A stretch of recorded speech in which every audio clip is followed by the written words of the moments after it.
का टॉपिक है संधि। संधि का मतलब क्या होता है? तो ध्यान दीजिए, संधि का मतलब होता है मेल। संधि का मतलब क्या होता है? मेल। संधि शब्द का शाब्दिक अर्थ होता है मेल। हम कह सकते हैं जुड़ाव। क्या कह सकते हैं? जुड़ाव। योग कह सकते हैं। क्या कह सकते हैं? योग। जरा ध्यान दीजिए, सबसे पहले हम संधि की परिभाषा जानेंगे। परिभाषा क्या होती है संधि की? तो दो समीपवर्ती वर्णों के मेल से जो परिवर्तन होता है, दो समीपवर्ती वर्णों के मेल से जो परिवर्तन होता है, उस परिवर्तन को ही हम क्या कहते हैं? संधि कहते हैं। जरा ध्यान दीजिए कि समीपवर्ती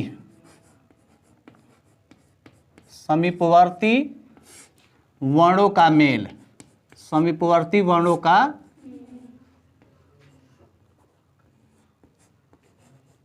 मेल से जो विकार होता है। एक बात बताइए, विकार मतलब क्या होता है भाई? तो विकार मतलब होता है परिवर्तन, बदलाव। क्या होता है? बदलाव। दो समीपवर्ती वर्णों के मेल से जो परिवर्तन, जो बदलाव होता है, उस बदलाव को ही क्या कहा जाता है? संधि कहा जाता है। जैसे कि ध्यान दीजिए, हम कह दें कि राम धन ईश,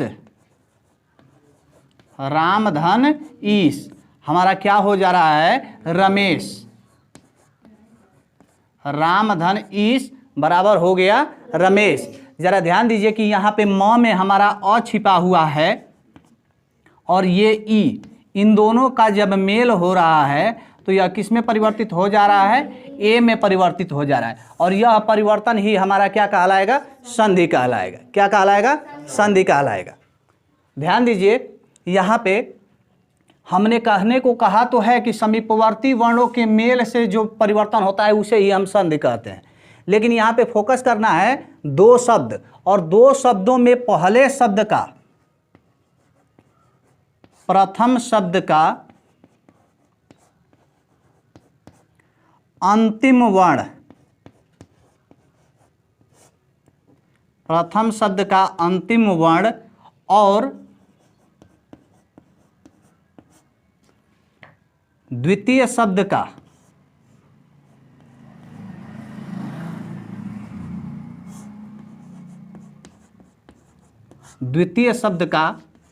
प्रथम वर्ण योग करता है।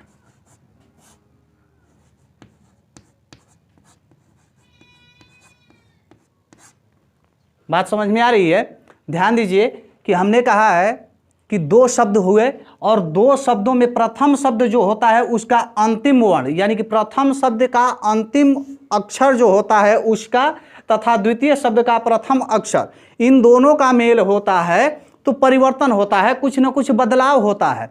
और जो बदलाव होता है उस बदलाव को ही हम क्या कहते हैं? संधि कहते हैं। क्या कहते हैं? संधि कहते हैं। ये बात समझ में आ गई? संधि की परिभाषा समझ में आ गई? चलिए आगे बढ़ते हैं। ध्यान दीजिए, संधि कितने प्रकार की होती है? तो संधि के तीन भेद हो जाते हैं। संधि के कितने भेद हो जाते हैं? तीन भेद हो जाते हैं, और वो हैं स्वर संधि, व्यंजन संधि और विसर्ग संधि। संधि के तीन भेद हो जाते हैं। पहला हो जाता है स्वर संधि, दूसरा व्यंजन संधि और तीसरा क्या होता है? विसर्ग संधि। चलिए इसमें सबसे पहले हम देखते हैं स्वर संधि को। हमने कहा कि संधि के कितने भेद हो गए भाई? तीन भेद हो गए। पहला हो गया स्वर संधि, दूसरा हो गई व्यंजन संधि,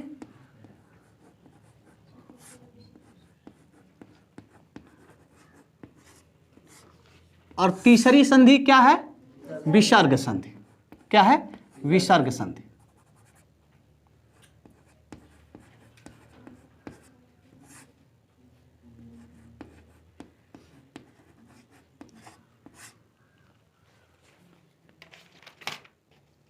ध्यान देते हैं, सबसे पहले स्वर संधि हमको समझना है। स्वर संधि क्या है? तो ध्यान दीजिए कि जब स्वर वर्ण के साथ स्वर वर्ण का मेल होता है, स्वर वर्ण के साथ स्वर वर्ण का मेल होता है, तो जो परिवर्तन होता है, जो बदलाव होता है, उस बदलाव को हम क्या कहते हैं? स्वर संधि कहते हैं। जैसे कि हम कह दें देवधन आलय, देवधन आलय। जरा ध्यान दीजिए कि व में हमारा अ निहित है और अ का मेल किससे हो रहा है, आ से, और ये क्या बन जाएगा हमारा, देवालय हो जाएगा। क्या हो जाएगा, देवालय। देवधन आलय बराबर क्या हो गया, देवालय। तो यहां पे जो परिवर्तन हो रहा है, यहां पे जो परिवर्तन हमारा दिख रहा है, वह परिवर्तन कौन सी संधि के अंतर्गत आएगा, स्वर संधि के अंतर्गत आएगा। किस संधि के अंतर्गत आएगा, स्वर संधि के अंतर्गत। जैसे एक और हम देख लेते हैं, हम कह दें महाधन ईश, महाधन ईश। हम देख रहे हैं कि महा में कौन सा वर्ण समाहित है, आ स्वर समाहित है। कौन सा स्वर समाहित है, आ स्वर समाहित है। अब जरा ध्यान दीजिए कि आ का मेल किससे हो रहा है, ई से हो रहा है। आ का मेल किससे हो रहा है, ई से हो रहा है। तो महाधन ईश बराबर क्या हो जाता है, महेश। क्या हो जाता है, महेश। अब यहां पे ध्यान देंगे कि जो ये परिवर्तन हुआ आ और ई के मिलने से ए बन गया, और यही परिवर्तन आपका कौन सा परिवर्तन कहलाएगा, कौन सी संधि कहलाएगी, स्वर संधि कहलाएगी। कौन सी स्वर संधि होगी, स्वर संधि होगी। इतना समझ में आ गया। चलिए, तो आज हम क्लियर कर लेते हैं स्वर संधि को, और फिर अगले एपिसोड में हम क्या क्लियर करेंगे, व्यंजन संधि और विसर्ग संधि। ध्यान देंगे, परिभाषा एक बार सुन लेते हैं कि जब स्वर वर्ण के साथ स्वर वर्ण का मेल होता है, स्वर वर्ण के साथ किसका मेल होता है, स्वर वर्ण का मेल होता है, तो जो परिवर्तन होता है, जो बदलाव होता है, उस बदलाव को ही हम क्या कहते हैं, स्वर संधि कहते हैं। उस बदलाव को हम क्या कहते हैं, स्वर संधि कहते हैं। ठीक है।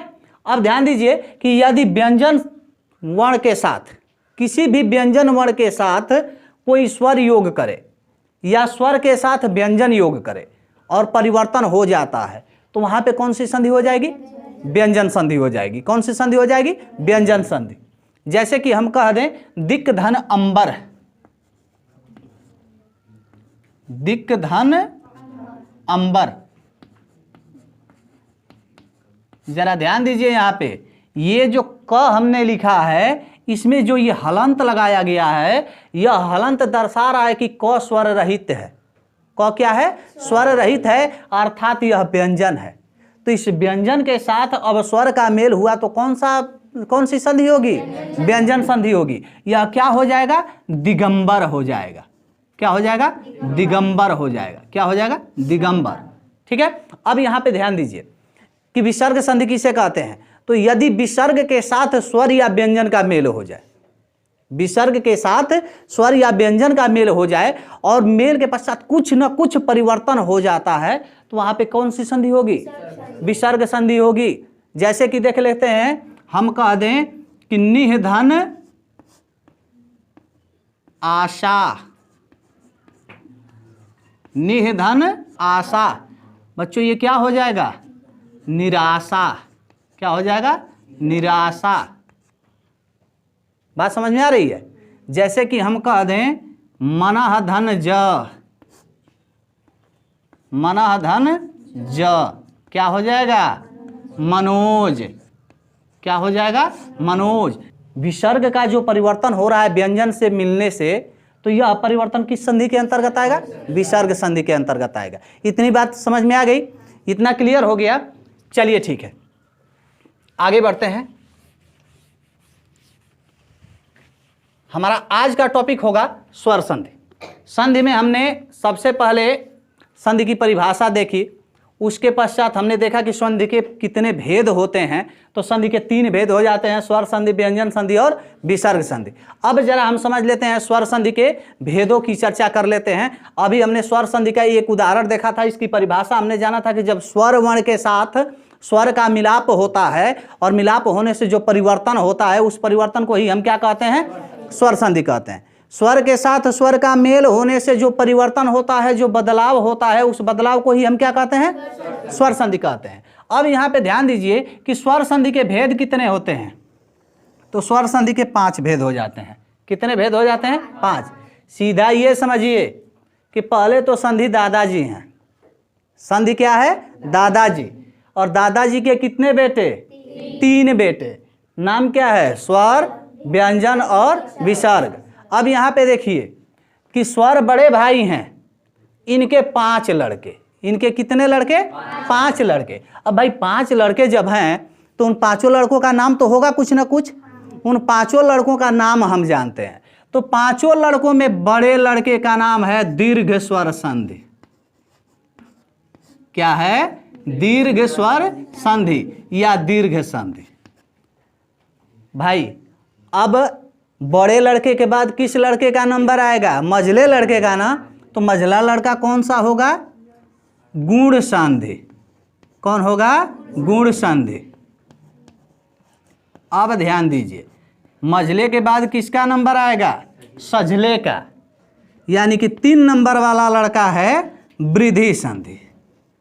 कौन सा है? वृद्धि संधि। अब भाई वृद्धि संधि के बाद नंबर आ जाता है यण संधि का, और सबसे छोटे वाले भाई हैं अयादि संधि।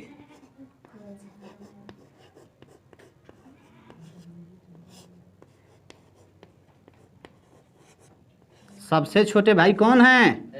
अयादि संधि। ध्यान दीजिए, स्वर संधि के 5 लड़के दीर्घ संधि, गुण संधि, वृद्धि संधि, यण संधि और अयादि संधि। अब इन 5 लड़कों का नाम हमारे समक्ष रख दिया गया है। हमने 5 लड़कों का नाम बता दिया।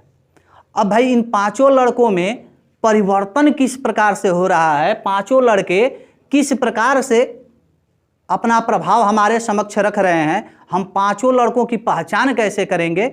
यहाँ पे देखिए, ध्यान दीजिए, दीर्घ स्वर संधि क्या कहता है, इसका नियम क्या कहता है? इसका नियम कहता है कि अ आ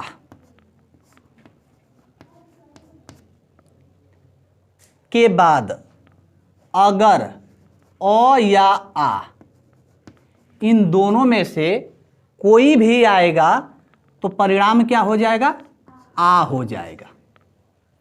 यानी कि सिंपल समझिए, यह जातिवादिता को बढ़ावा देता है। कहता है कि सजातीय के साथ सजातीय ही मिलेगा, सजातीय के साथ सजातीय ही मिलेगा।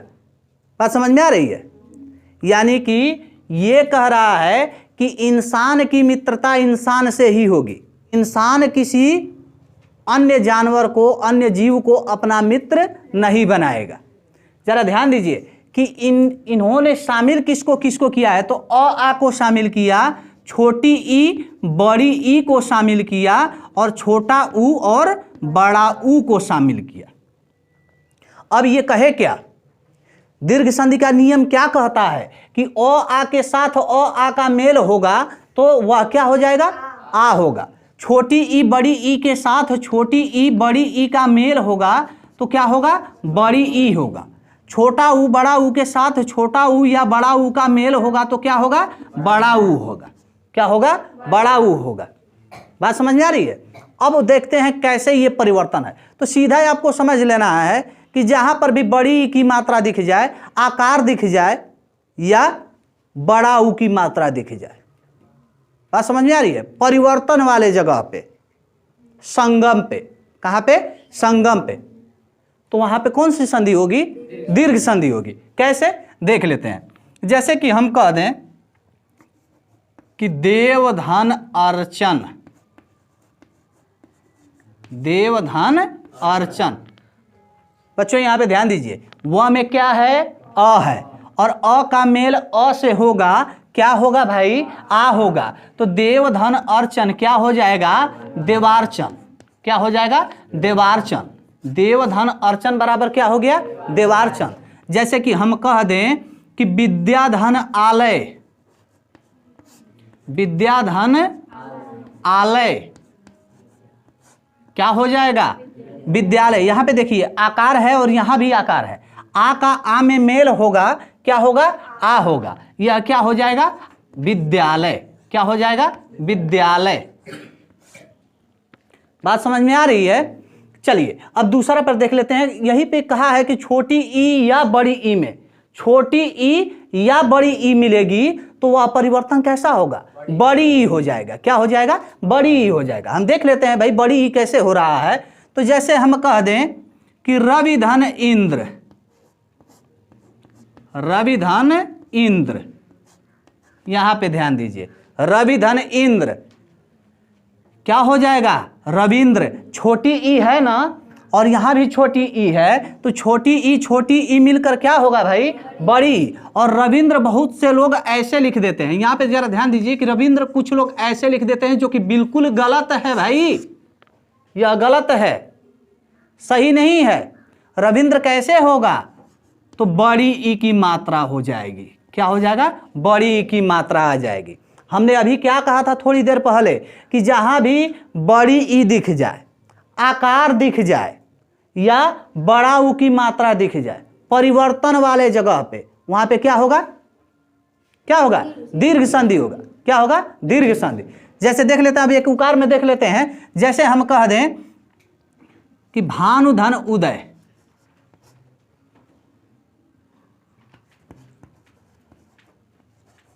भानुधन उदय क्या हो जाएगा, भानुदय, भानुदय, बात समझ में आ रही है।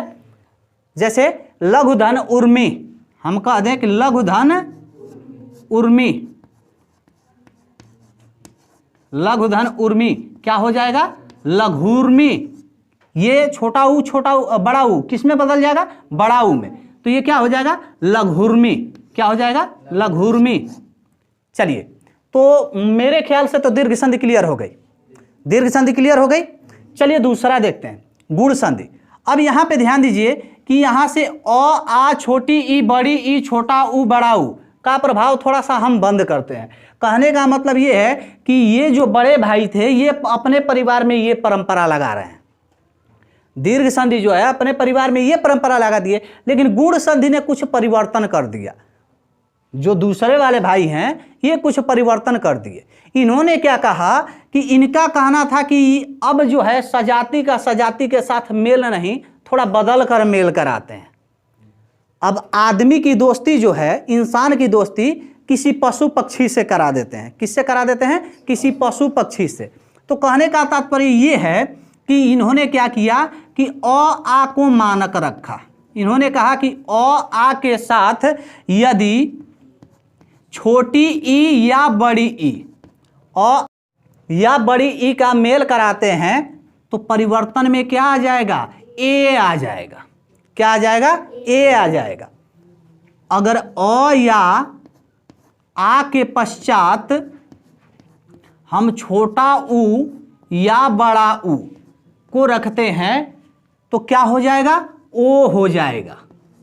क्या हो जाएगा, ओ हो जाएगा। अ आ के पश्चात अगर हम री को रखते हैं तो ये अर हो जाएगा। क्या हो जाएगा, अर हो जाएगा। और यहां पे जहां भी आपको एक एक मात्रा दिख जाए, एक एक मात्रा दिख जाए, वहां पे कौन सी संधि हो जाएगी, गुण संधि हो जाएगी। और मात्रा कहां दिखनी चाहिए, परिवर्तन वाले जगह पे।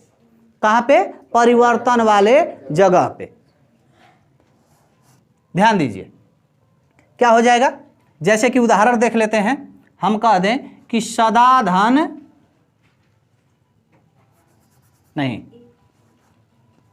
रमाधन ईश, रमाधन ईश बराबर क्या होगा, जरा यहां पे ध्यान दीजिए कि अ या आ के पश्चात छोटी या बड़ी ई आ रही है तो क्या हो रहा है, ए हो रहा है। तो यह क्या हो जाएगा, रमेश। क्या हो जाएगा, रमेश। रमा में आ और ई मिलकर ए हो जाएंगे तो क्या हो जाएगा, रमेश। यहां पे ए आ गया बीच में, एक मात्रा दिख रही है परिवर्तन वाले जगह पे, कौन सी संधि है, गुण संधि है। कौन सी संधि है, गुण संधि। जैसे अब देख लेते हैं यहां पे, जैसे हम कह दें कि नवधन उदय, नवधन उदय। अब यहां पे देखिए नवधन उदय, अ और उ क्या हो जाएगा, ओ हो जाएगा ना, तो ये क्या हो जाएगा, नवोदय। क्या हो जाएगा, नवोदय। जैसे कि हम कह दें सर्वधन उदय, क्या हो जाएगा, सर्वोदय। क्या हो जाएगा, सर्वोदय। सूर्यधन उदय, चंद्रधन उदय। बात समझ में आ रही है? कौन सी संधि होगी? गुण संधि होगी। कौन सी संधि होगी? गुण संधि। जैसे और वाला देख लेते हैं भाई, जैसे हम कह दें कि देवधन ऋषि, देवधन ऋषि। अब यहां पे देखिए अ और री मिलकर क्या हो जाएगा? अर। तो यह क्या हो जाएगा? देवर्षि। क्या हो जाएगा? देवर्षि। जैसे हम कह दें कि महाधन ऋषि, क्या हो जाएगा? महर्षि। सप्तधन ऋषि, सप्तर्षि। बात समझ में आ गई? चलिए ठीक है।